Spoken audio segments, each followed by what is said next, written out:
이번 주는요, 대림절의 마지막 선물, 사랑입니다. 요한 1서의 배경을 보면요, 예수님 돌아가시고 나서 한 90년도경에 쓰여졌는데, 쓰여진 곳이 어디냐면 에베소였습니다. 에베소는 어떤 도시였냐면 정말 뜨거웠던 도시였어요. 그래서 하나님의 마음을 좀 지키고 애쓰고 하나의 공동체로 만들려고 애를 썼던 그 교회가 에베소였습니다. 에베소 그 분위기는 그렇지 않았지만 교회는 그 가치를 지키려고 너무나도 애를 썼던 모습이었습니다. 그래서 믿음의 1세대들은요 그것을 지키려고 너무나도 큰 애를 썼습니다. 그것을 지키고자 목숨도 걸었고요, 그것을 지키고자 마음을 다해서 생활했던 자들이 에베소 교회의 1세대의 사람들이었습니다. 우리도 보면 믿음의 1세대들은 아주 열심으로 하나님께 나아갑니다. 그래서 저희의 할머니 시대 때의 이야기들, 그러니까 전에 내려오는 이야기들을 들어보면 헌금을 1,000원을 드리더라도요, 이 헌금을 좀 빳빳하게 아니면 새 돈을 바꿔서 하잖아요. 근데 지금 믿음의 2세대들은 어떻습니까? 온라인 헌금을 하든지 그냥 주머니에 이제 있으면 5만 원짜리 나오면 이건 안 돼요, 주님.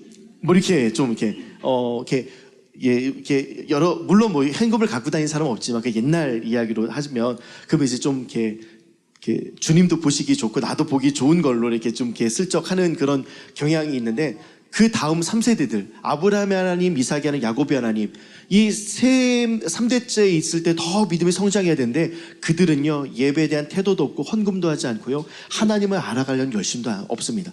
그러면서도 아무런 느낌과 죄책감을 느끼지 못하는 세대, 그 2세대의 믿음의 2세대들에게 썼던 편지와 및 그 다음에 정신을 바짝 차리고 다시 한번 열정의 갱신을 이루고자 요한계시록에서는 뭐라고 이야기하고 있는지 한번 좀 살펴보면 좋겠습니다. 요한계시록 2장, 믿음의 2세대들에게, 1세대들은 다 죽었습니다. 순교했습니다. 믿음의 2세대들이 남았습니다. 그들에게 사도 요한의 요청입니다. 함께 고백하죠. 시작.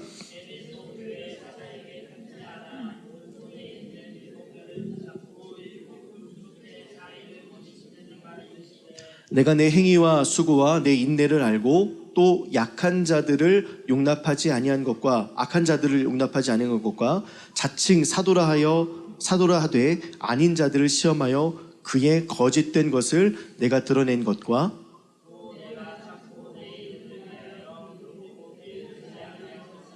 이렇게 1세대들이 이와 같은 게으르지 않고 하나님의 열심을 향해 나아갔습니다. 그런데 2세대들, 그러나 너는 책망할 것이 있나니 너의 처음 사랑을 버렸느니라.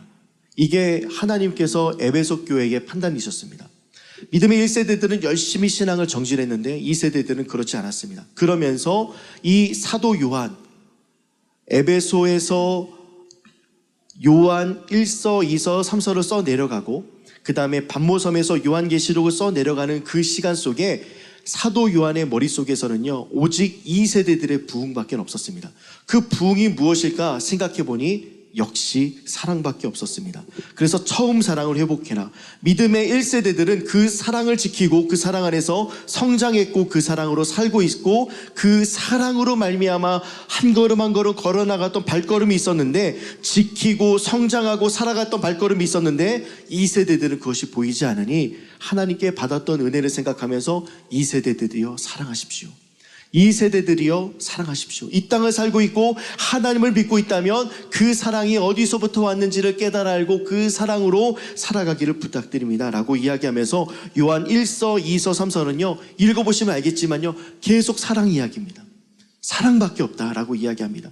그 사랑으로 인하여서 쓴 서신이 요한계시록입니다. 나중에 우리 요한계시록을 한번 쭉 살펴볼 수 있는 날이 있으면 좋겠지만요, 요한계시록은 무서운 것이 아니라 아무 희망이 없는 그때에 정말 좌절밖에 없었거든요. 313년에 새로운 정책과 질서가 생겨나기 전까지는 박해 시대였습니다. 이 박해 시대 때에 꿈과 환상, 희망으로라도 살 수밖에 없도록 하나님께서는 요한계시록을 통하여 너희가 이상과 상상과 모든 나래를 펼쳐서 하나님께서 이처럼 너희를 사랑한다라는 이야기들로 요한계시록을 써 내려간 것이, 무섭게 하려고 써 내려간 서신이 아닙니다. 그래서 요한 1, 2, 3서는요 우리 시대가 꼭 읽어야 될 서신이고요, 특별히 이렇게 다음 세대, 청년 세대, 또 우리 키즈 세대, 핑즈 세대가 꼭 읽어야 합니다. 왜냐하면 읽지 않으면 하나님의 사랑도 모른 채 살아가며 하나님께서 말씀하시는 그 촛대가 옮겨지는 일들, 하나님의 은혜가 옮겨지는 일들이 일어나면 안 되지 않습니까?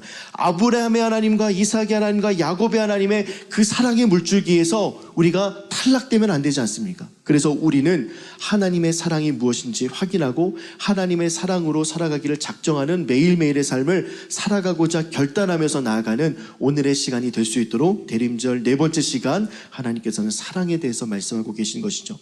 Until Forever라는 영화에서 이런 고백을 합니다. 여자가 남자에게, 그 남자는 시한부 선고를 받은 남자인데요, 급성 백혈병에 걸립니다.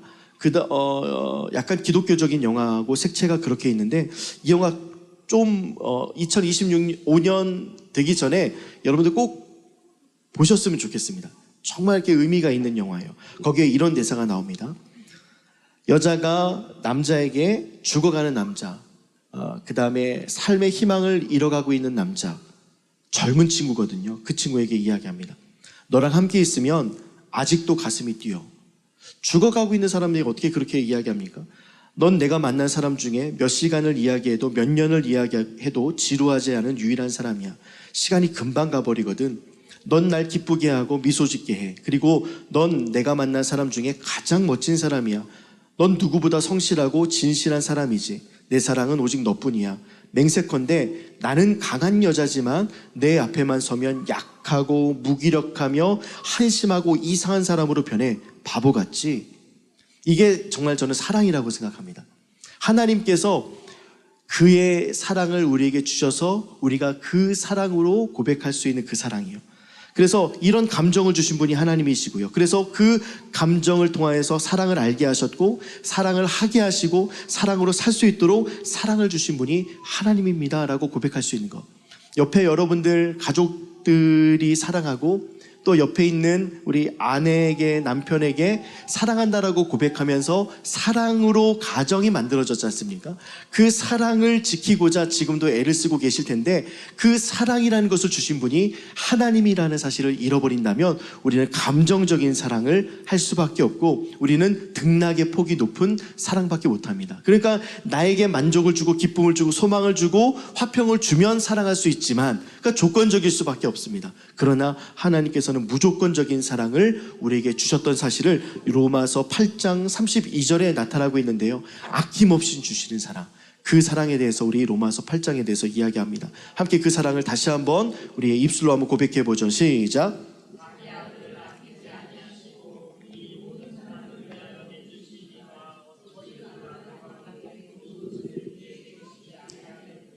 자기 아들을 아끼지 아니하시고 우리 모든 사람을 위하여 내주신 이가 어찌 그 아들과 함께 모든 것을 우리에게 주시지 않겠느냐.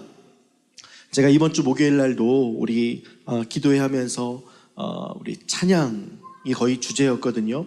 근데 그 찬양을 통하여 하나님께 우리가 노래하고 찬양하는 것, 근데 우리는 너무나도 많은 것들을 찬양하고 있잖아요. 저 같은 경우는 커피를 찬양하기도 하고, 저 같은 경우에는 어떤 관계를 너무 좋아하고 소중하게 생각하니까 관계를 찬양하기도 하고요. 무슨 모임이 있으면 모든 모임에 참석하는 것은 아니지만 제가 정말 아끼는 사람들에게는 아낌없이 참 베푸는 사람이 저라는 사람이죠. 그렇게 저는 찬양하는 것들이 뭐 제 딸을 찬양하기도 하고 제 아내를 막 찬양하기도 하고요. 우리 찬양하는 것들 많잖아요. 우리 뭐 영화를 좋아하시는 분은 영화를 찬양하기도 하고, 또 그날 마침 또 우리 윤정희 집사님이 그 고구마를 사오셨거든요. 아마 대화마을의 유일한 마트, 그 무슨 마트죠? 팜스마트. 거기서 원적외선으로 굽는 군고구마를 사오셨어요. 원적외선을 찬양해요. 그냥 군고구마 사왔다고 하면 그냥 군고구마 사왔겠구나. 근데 거기 팜스마트에 원적외선 아시죠? 원적외선에 구운 것 고구마 사왔어요. 원적외선을 찬양해요. 그러니까 우리는 모든 것들을, 좋아하는 것들을 찬양할 수밖에 없게 됩니다. 내 자녀가 어디 뭐 좋은 직장에 하면 그 좋은 직장을 이제부터 그 직장은 제일 좋은 직장이야. 찬양할 만한 직장이야. 우리는 그렇게 찬양하도록 지음 받았습니다. 근데 다른 것을 찬양한 때가 많지 진짜를 찬양할 때가 좀 없다. 근데 진짜를 찬양할 수밖에 없는 유일한 이유는 하나님께서 그의 아들을 아낌없이 주셨기 때문에. 근데 아낌없이 준다라는 사실은 우리도 아는 것처럼 여러분들의 재산을 아낌없이 직원에게 줄 수 있습니까? 여러분들의 정말 이렇게 금 요즘에 값이 비싼데 뭐 금 한 돈이 있다 칩시다. 이번에 예를 들어 규리가 대학교에 딱 붙어요. 효섭이가 야 이거를 금을 우리 규리한테 줘야 되겠어 라고 원집사님이 그런 마음을 갖지 못해요. 아예 그럴 수가 없습니다. 이상현 집사님이 효섭이가 이번에 대학에 붙었으니까 원집사님은 금 한 돈에서 난 두 돈을 아이에게 줘야지 못합니다. 아까워요. 남에게 주는 건 아깝습니다. 내가 줄 수 있는 한도가 있어요. 보폭이 있습니다. 근데 하나님께서는 그 보폭을 무시하고 보법을 달리하고 사랑하는 아들을 그냥 죄인에게 주셨어요. 그것이 하나님의 사랑이다라는 거죠. 보법이 다른 사랑, 보폭이 다른 사랑. 그래서 아들을 아낌없이 내어줬다라는 사실은요, 우리를 자녀 삼으셨다. 우리를 자녀로 부었다. 자녀에게는 아낌없이 줍니다. 자녀에게는 노후를 생각하지 않도록 베풀 수 있습니다. 자녀에게는 집 한 채를 주어도 아깝지 않고요. 자녀에게는 차를 사줘도 아깝지 않습니다. 그런데 다른 사람에게는 아깝습니다. 이것이 우리가 생각하는 아까움 아니겠습니까? 그런데 자기 아들을 아끼지 않고 내어주신 그 사랑 얼마나 큰 사랑입니까? 그것을 우리가 생각하면서 찬양하자. 그것을 생각하면서 진짜 그 사랑을 경험하자가 이 대림절 네 번째 날에 있어야 할 우리들의 마음입니다. 그래서 시간, 재정, 마음 모든 것을 아끼지 않으신 예수 그리스도의 사랑, 모든 것을 주신 그 사랑으로 인하여서 너희들에게 다른 것 또한 주지 않겠느냐. 가장 좋은 것을 주었는데. 그래서 메시지 성경에서는요, 아끼지 않고라는 그 표현을 어떻게 말씀하시냐면 최악의 일을 감수하기까지 사랑하신 하나님으로 표현합니다. 아들을 보내신 그것은 내가 최보루, 최악으로 생각했던 그 일인데도 불구하고 그 아들을 내어주기까지, 그 최선이 아니라 최악이라는 상황에 아들을 내어줄 수밖에 없도록 우리를 사랑하신 그 사랑을 메시지 성경에서는 이야기하고 있더라고요. 그래서 우리가 이 한 주를 살아갈 때 이것 하나 마음에 좀 담아가셨으면 좋겠는 게요, 다른 모든 것들은 실패하셔도요, 사랑에는 실패하지 않으셨으면 좋겠습니다. 하나님께서 주셨던 나를 향한 그 사랑 있죠. 보법이 다르시고 보폭이 다르신 그 사랑으로 나를 사랑하셨던 그 사랑이 처음이자 끝입니다. 기쁨은 사랑으로 시작하여서 우리가 관용으로 이어지고 또 화목으로 이루어지기도 하고 여러 가지 많은 것들로 이루어지지만 사랑은 다른 것으로 대체할 수가 없습니다. 사랑은 다른 것으로 대체할 만한 것이 없이 사랑으로 시작해서 사랑으로 끝납니다.